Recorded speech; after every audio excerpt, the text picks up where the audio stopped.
샬롬. 8월 22일 이슬기도신 여러분 환영합니다. 우리 암송하고 시작하겠습니다. 데살로니가전서 5장 24절입니다. 너희를 부르시는 이는 미쁘시니 그가 또한 이루시리라. 한 번 더 합니다. 너희를 부르시는 이는 미쁘시니 그가 또한 이루시리라. 아멘. 오늘 우리는 사무엘상 14장, 로마서 12장, 예레미야 51장, 시편 30편 이 네 부분을 합력이라는 관점에서 살펴보도록 하겠습니다. 사무엘상입니다. 요나단과 무기를 든 청년의 이야기는 진정한 합력이 무엇인지를 보여주는 놀라운 사건입니다. 두 사람은 수적으로 절대 열세인 상황에서도 이 서로를 완전히 신뢰했어요. 요나단은 여호와께서 우리를 위하여 일하실 것 이라는 그 믿음으로 앞장을 섰고, 무기를 든 청년도 당신의 마음이 어디로 향하든지 저도 함께 하겠다며 따랐어요. 이들의 연합된 신앙은 블레셋 진영에 큰 혼란을 일으켜서 이스라엘 전체의 승리로 이어졌습니다.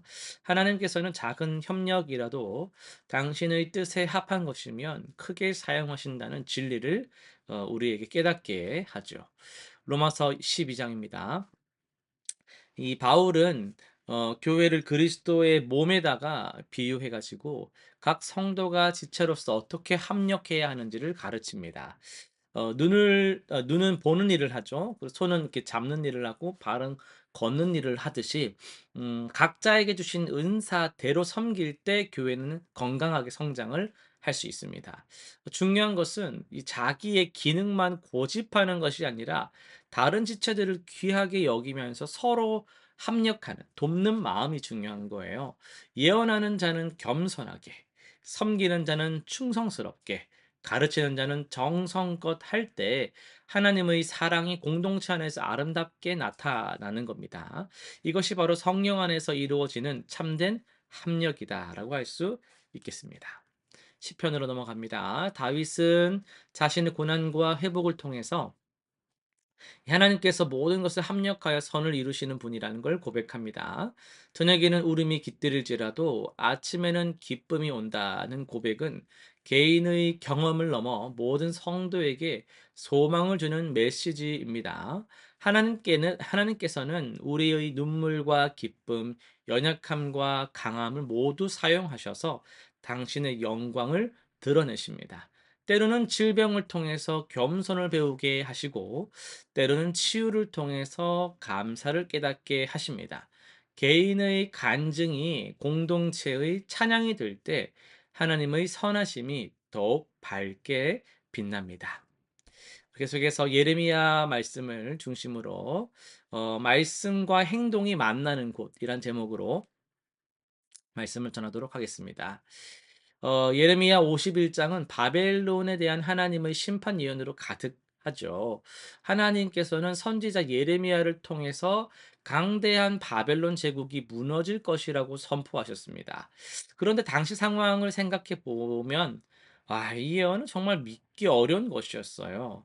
마치 미국이 망할 것이다, 막 이런 느낌이거든요. 바빌론은 세계를 정복한 초강대국이었고, 유다는 그들에게 포로로 끌려간 약소국이었기 때문이죠. 그런데 하나님께서는 단순히 말씀만 선포하시는 것으로 끝내지 않으셨어요.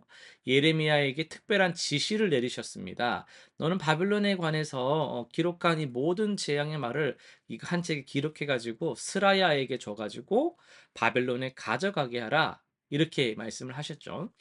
스라야는 누구입니까? 그는 시드기야 왕을 따라서 바벨론으로 가는 관리였죠. 왕의 침실을 관리하는 내시였는데, 정치적으로나 종교적으로 크게 주목받을 만한 인물은 아니었어요. 하지만 하나님께서는 바로 이 평범한 사람을 통해서 당신의 말씀을 성취하려고 하셨습니다. 예레미야는 스라야에게 구체적인 지시를 했어요. 바벨론에 도착하거든 그 삼가 이 모든 말을 읽어주고, 또 말하기를 여호와여 주께서 이곳을 멸하사 사람이나 짐승에 거주하지 못하게 하여 영원히 황폐하게 하리라 하셨나이다 하고, 이 책 읽기를 다 마치고 나면은 책을 책에 돌을 메어 가지고 유브라데 강 속에 이제 던지며 말하기를 "바벨론이 나의 재앙 내림으로 말미암아 이와 같이 침몰하고 다시 일어나지 못하리라 하라." 여러분, 이거는 되게 뭐 단순한 상징적 행동이 아니었거든요. 이것은 하나님의 말씀이 반드시 이루어질 것이라는 믿음의 구체적 선포였어요. 예레미야는 이 말씀을 기록했고 스라야는 그 말씀을 바벨론 땅에서 읽고 강물에 던졌습니다. 선지자의 예언과 실행자의 순종이 완벽하게 조화를 이룬 것이죠. 결과는 어떠했습니까? 역사가 증명해 줬습니다. 바빌론은 정말로 무너졌습니다. 페르시아의 고레스 왕에게 멸망을 당했죠. 그 후로 다시는 예전의 영광을 회복하지를 못했어요. 하나님의 말씀이 정확하게 성취된 겁니다. 이 사건에서 우리가 주목해야 할 것은 두 사람의 서로 다른 역할인데요. 예레미야는 하나님의 말씀을 받고 기록하는 역할을 했다면 스라야는 그 말씀을 실행하는 역할을 감당했습니다. 둘 다 없어서는 안 될 중요한 역할이었죠. 예레미야만 있고 스라야가 없었다면 말씀은 기록으로만 남았을 것이고 스라야만 있고 예레미야가 없었다면 뭘 해야 될지 알 수가 없었을 거예요.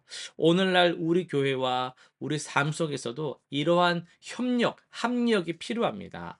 하나님의 말씀을 전하는 자, 그리고 그 말씀을 실천하는 자, 기도하는 자와 또 행동하는 자, 계획을 세우는 자와 실행하는 자, 이렇게 다 이건 한 사람 안에서도 일어날 수 있는 일이고 공동체 속에서 일어날 수 있는 일이거든요. 이런 조화가 아름다운 조화입니다. 이 한 사람이 모든 걸 다 할 수는 없어요. 하지만 각자의 역할을 충실하게 감당할 때 하나님의 뜻이 이 땅에 온전히 이루어집니다. 사랑하는 성도 여러분, 하나님의 말씀은 오늘도 살아 역사하고 있습니다.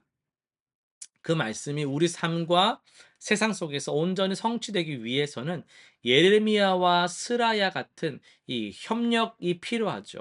말씀을 전하는 자, 그 말씀에 순종하여 실천하는 자, 그 기도하는 자, 행동하는 자, 이것이 다 어떤 하나만 있는 것이 아니라 같이 어우러질 때에 하나님의 뜻이 이 땅 가운데 이루어지는 겁니다. 우리 각자가 맡은 역할은 무엇일까? 이것을 분별해 보면서 그 역할에 충실하며 서로 협력하는 복된 삶을 살아가시길 바랍니다. 실천사항 세 가지 한번 정해 보겠습니다. 첫 번째는 말씀과 행동의 균형을 점검해 봅시다. 이번 주에 내가 듣고 알고 있는 하나님의 말씀 중에서 그렇게 끝나버리고 실천하지 못하는 부분이 뭔가를 점검해 보고 말씀을 들은 것을 구체적인 실천으로 옮기는 계획을 세워보세요. 둘째, 협력 파트너를 찾아봅시다. 나와 다른 은사를 가진 성도와 또 짝을 이루어가지고 꼭 나랑 비슷하고 맞는 사람하고만 잘 지내는 하기보다도 좀 나와 다른 모습이 있는 성도와도 짝을 이루어서 서로의 부족한 부분을 보완하면서 함께 사역할 수 있는 협력 관계를 만들어 보시길 바랍니다. 세 번째는요, 숨은 일꾼을 격려해 봅시다. 예배나 교회 사역에서 눈에 띄지 않지만 묵묵히 섬기는 성도님들이 계세요. 이분들에게 구체적인 감사와 격려를 표현해 보시기를 바랍니다. 기도하고 마치겠습니다. 하나님 아버지, 예레미야와 스라야의 협력을 통해서 주님 말씀을 성취하신 하나님을 우리가 찬양합니다. 저희도 각자의 자리에서 충성스럽게 섬기며 서로 협력하여서 하나님의 뜻을 이루어 갈 수 있도록 은혜 내려 주시옵소서. 예수님의 이름으로 기도드립니다. 아멘.